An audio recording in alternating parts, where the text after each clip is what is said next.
Donc voici la présentation du logiciel Blatt. Si vous regardez cette vidéo, c'est que vous n'avez pas pu le télécharger.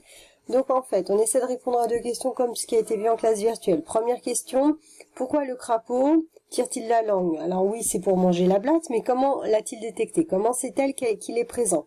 Quel est l'organe d'essence qu'il utilise? Comment en être sûr et le prouver par des différentes expériences?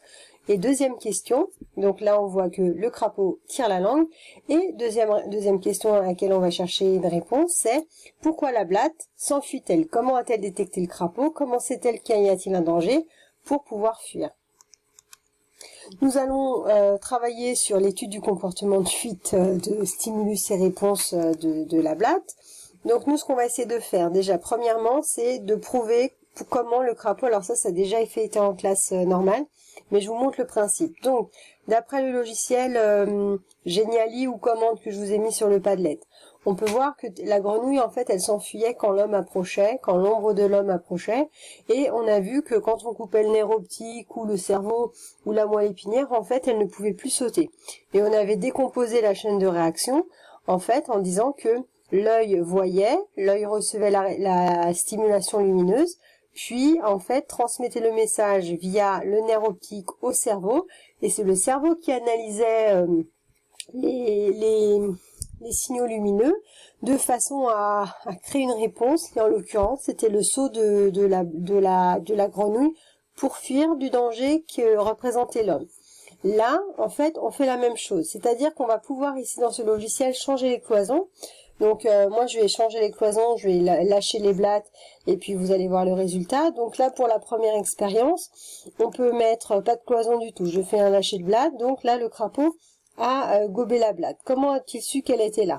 Est-ce que alors là, avec la cloison pleine en fait, tous les sens que ce soit de la blatte ou du crapaud en fait sont inhibés, c'est-à-dire que là le crapaud il voit pas, la blatte elle voit pas, elle sent pas, il sent pas, il ressent pas. Alors on va éliminer le goût tout de suite parce que le crapaud il tire la langue avant d'avoir goûté la blatte, et il peut ressentir aussi des vibrations au niveau de la peau, au niveau du sol.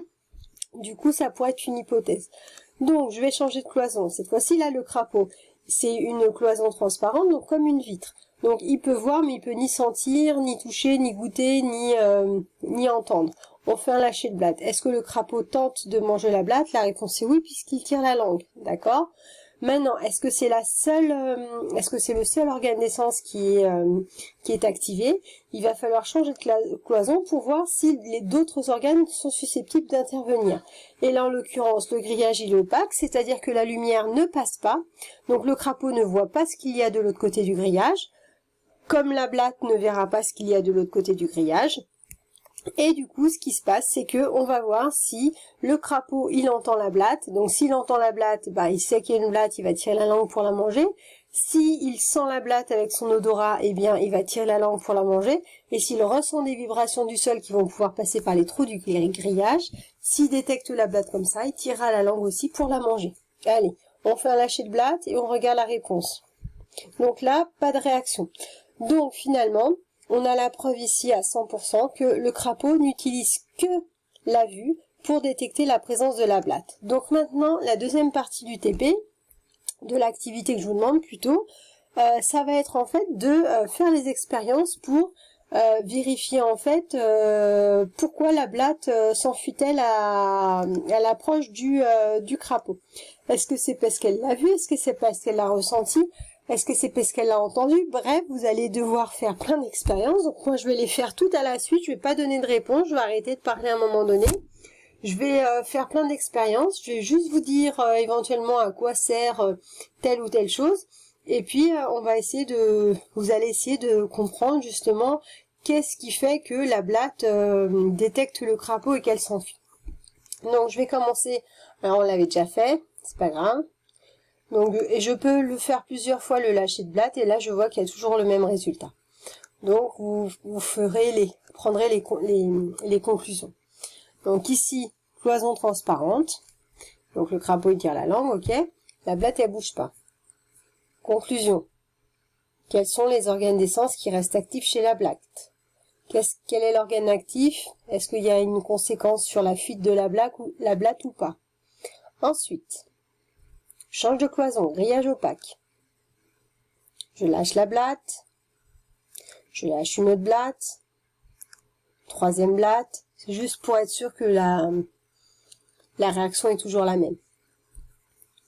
Je retire la blatte, je change de cloison. Grillage transparent.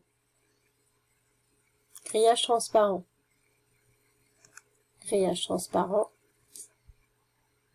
À vous de déduire donc les conclusions. Je change de cloison. Alors si je mets pas de cloison,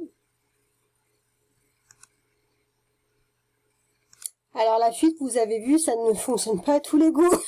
Excusez-moi. La fuite, de temps en temps ça fonctionne, de temps en temps ça fonctionne pas. Donc, alors qu'est-ce qui se passe? Je vais cette fois-ci maintenant endormir le crapaud. À vous de déduire quels sont les organes d'essence qui restent actifs. Par rapport au comportement de fuite de blatte, est-ce qu'elle a fui? Est-ce qu'elle a détecté le crapaud? Quels étaient ses organes actifs? Je retire la blatte, je réveille le crapaud. Je vais retirer le crapaud. Je vais mettre cette fois-ci un haut-parleur qui diffuse le son du crapaud. Je lâche la blatte. Je lâche une deuxième blatte. Je lâche une troisième blatte. Je change de méthode. Cette fois-ci, je retire la cloison, peut-être pas. Je vais remettre le crapaud. J'ai vu qu'il provoquait la fuite de la blatte sans la manger derrière le grillage transparent. Je vais utiliser donc le grillage transparent. Et cette fois-ci, je vais faire ça, la loupe. En fait, quand je regarde la blatte, au niveau de la tête, il y a deux antennes. Donc, il y a les trois pattes de chaque côté au niveau du thorax.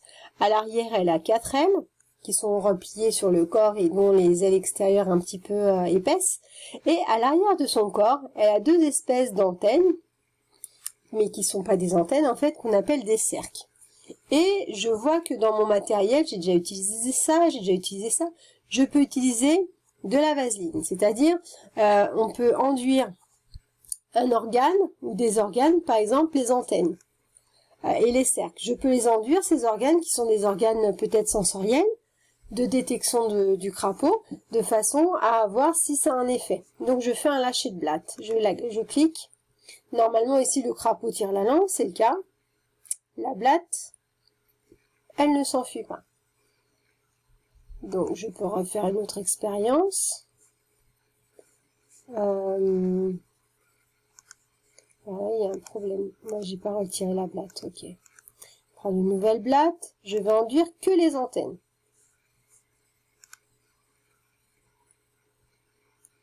Ah, bizarre. Que les antennes, une deuxième fois. Elle s'enfuit quand même, c'est bizarre. Troisième fois. Ok. Donc, quand j'enduisais les 4, elle fuyait pas. Et quand j'enduis que les antennes, ça s'enfuit. Je vais, en fait, enduire que l'arrière. Ça s'enfuit pas. Je vais refaire l'expérience pour être sûr. Excusez-moi, j'ai oublié de retirer la blatte. Oh là là. Retirer la blatte. Je vais en prendre une nouvelle et je vais mettre que sur l'arrière. On y va. Pareil, pas de réponse. Donc si je refais l'expérience plusieurs fois, il n'y a toujours pas de réponse. Je vois que j'ai un petit outil ici, ce sont les ciseaux. Alors, je vais tout couper. Je lâche la blatte. Elle s'enfuit pas. Ok, je retire la blatte. Je vais voir si c'est la même chose que la vaseline. Est-ce que si je coupe que l'arrière, elle s'enfuit ou est-ce qu'elle s'enfuit pas? Elle s'enfuit pas. Ok. Bon, donnez vos conclusions. Et le dernier outil en fait que je n'ai pas utilisé, c'est ici quelque chose, c'est une pissette pour souffler sur la blatte. C'est-à-dire que c'est une bouteille vide remplie d'air et quand je vais cliquer dessus, en fait, ça va me permettre d'envoyer de l'air, d'envoyer un souffle d'air. Donc ce que je vais faire, je vais retirer le crapaud et je vais lâcher une blatte. Je vais prendre la pissette. J'ai pas trop bien vu là. Il n'y a pas de crapaud, pourquoi elle s'en va? Mystère. la blatte est partie. Donc à partir de ça, les élèves de 4e, vous devez être capable de me dire comment la blatte a-t-elle détecté la présence du crapaud, quel est l'organe d'essence qu'elle utilise, et ensuite compléter le document PDF qui montre le trajet du message entre l'organe sensoriel jusque ici pour déclencher la fuite, c'est-à-dire les muscles des pattes qui vont être contractés et relâchés de façon à provoquer le mouvement. Deuxième chose, puisque vous n'avez pas le logiciel, je vais vous montrer le bilan. Et enfin, donc vous avez ce schéma fonctionnel qui est possible d'utiliser à la fin comment ça s'appelle, du logiciel. Et du coup, voir si c'est, par exemple, si vous pensez que c'est le bruit qui va provoquer la réaction de départ de la blatte. Du coup, qu'elle détecte avec ses antennes, ça va dans les centres nerveux, ça va aller jusqu'au cercle, et du coup, la réponse c'est la fuite. Donc, à vous de déterminer si ce schéma il est bon, s'il est faux.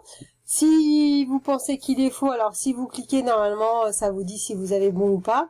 Là, pour ceux qui n'ont que la vidéo, il va falloir bien réfléchir. Et surtout, moi, je vous demande de prouver les choses. C'est-à-dire que si vous me dites qu'elle a entendu le bruit du crapaud, eh bien, il faut vraiment noter l'expérience parce que en classe virtuelle mardi, on déterminera les expériences qui nous permettent de dire quelque chose, de prouver quelque chose. Et du coup, si vous avez la bonne réponse mais pas la preuve, eh bien, pour le e-devoir qu'il y aura la semaine prochaine, ce sera compté 0. Je vous remercie et je vous dis bon courage.